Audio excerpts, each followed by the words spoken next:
saying na dapat na talagang i-abolish. So, meron pa ba ng leadership fund? Actually, sa 2026 budget, wala na.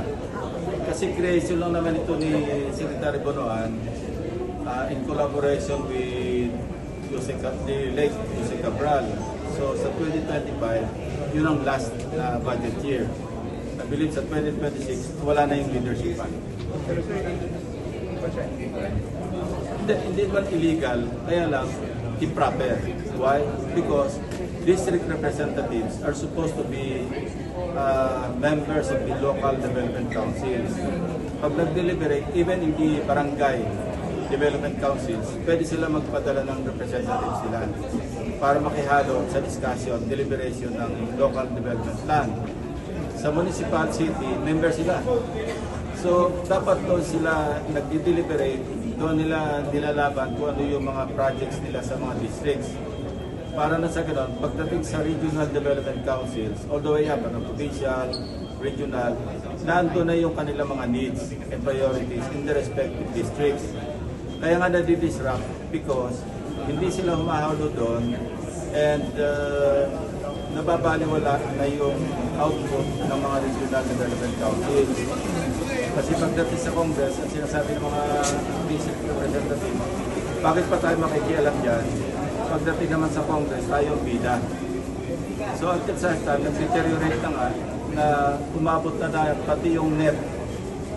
Hindi na kasama yun sa authorization phase na tinatawag. Kasi apat yung phases, preparation, authorization or legislation, implementation, yung babalik sa executive for implementation, and of course, accountability. Dito na yung oversight, COA, etc.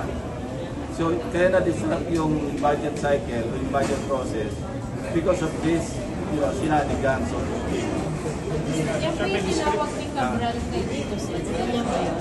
Yeah, kasi pagkapanalo ni Tito Sen, nag-text na nga si late si Cabral sa staff niya. Sabi ko kay Senator Soto, meron siyang 500 na pang-allocable. And hindi nagsabit si Senator Soto. Pinakita niya nga sa akin kasi ako yung nag-chair ng Blue Ribbon. And of course, alam niya, active ako sa budget deliberation. Senator, bakit kailangan ng tanggalin niya? Nadi-disrupt ka. Saka hindi dapat makidip ng fingers yung mga congressmen, mga senators sa budget preparation.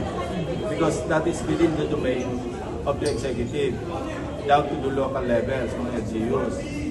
Dapat walang pakialam. Ang pakialam ng Congress, congressmen and senators, doon sa tinatawag na authorization phase, meaning legislation. Doon pwede mag-amend, aka insertion. Kasi kung doon pa lang sa NEP, naka-insert na, parang ito yung parang sabihin na natin, ito yung descendant ng pork barrel, which was outlawed way back in 2014, di ba? Outlawed na yan declared unconstitutional.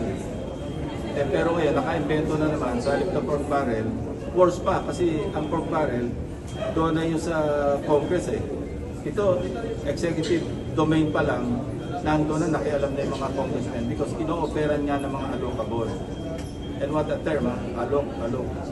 Sir, Bonoan sa Sandigan Bayan. Well, it's the call of the new chairman. Kasi we're giving leeway to the chairman to order siya. Kailan mag-schedule, kung mag-schedule siya yun. Pero hindi nyo na kinagulat, sir, yun dahil kayo na nagsabi nun na halos lahat ng senator under 2025 budget mayroon insertion. Hindi na ako nagulat kasi alam ko naman yun Di ba nga, nung sinabi ko yun, nagkakampuhan pa rito. Sinabi ko naman, it doesn't automatically mean na merong misuse, merong allocable.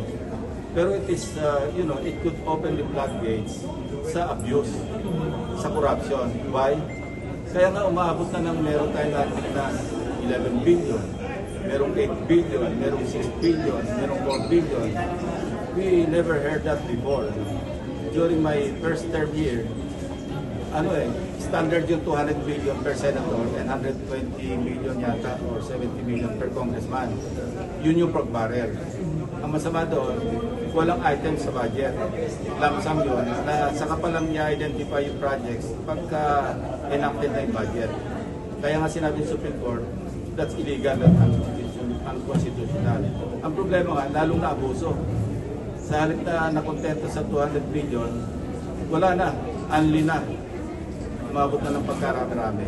Ano pa yan? Natok na si Yung constitutional amendment, sir. Senators, wala yung congressman. meron ito nga niya na yun. Di ba sinita ko siya during the budget, during the Blue Ribbon hearing, ano itong leadership fund.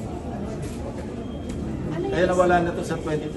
Sir, yung institutional amendments na binabanggit Well, yung ni- institutional, okay yon.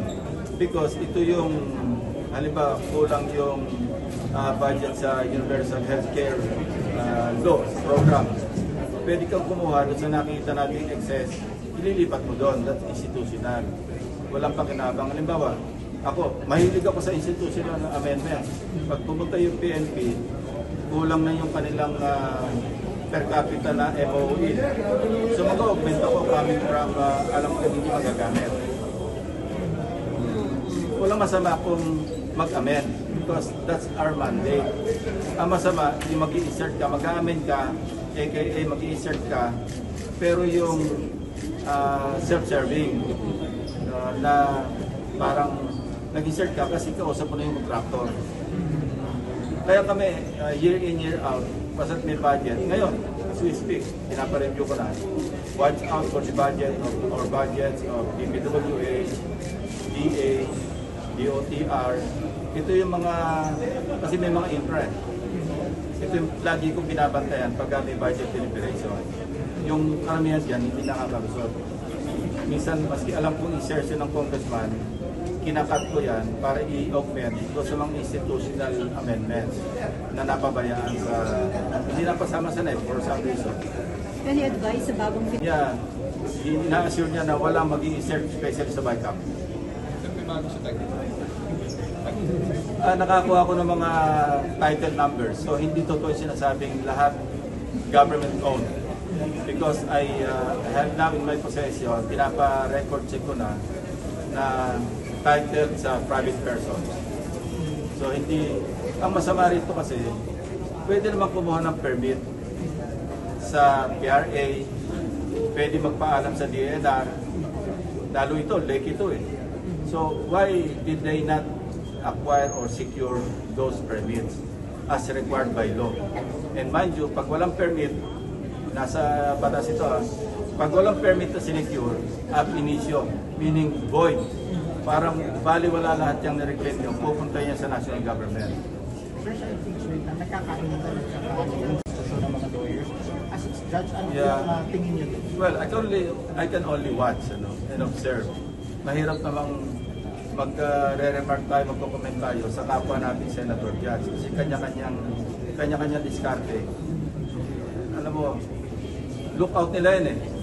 Kung sa tingin nila nakaka-score sila, well and good. Pero kung sa tingin naman ng public, katawa-tawa sila, lookout nila yun. Sa lawyer, yung mga lawyers mo, Sa prosecution and defense. Para meron naman tayong konti-prek, hindi na lang nakakatuwa lagi yung mga senator dyan. Minsan nakakatuwa rin naman yung defense at saka yung prosecution. So walang violation sa impeachment rules, yung ganung mga side Ganito na advice ko sa inyo, you enjoy while it lasts. So it Thank won't you. last. Thank you, sir.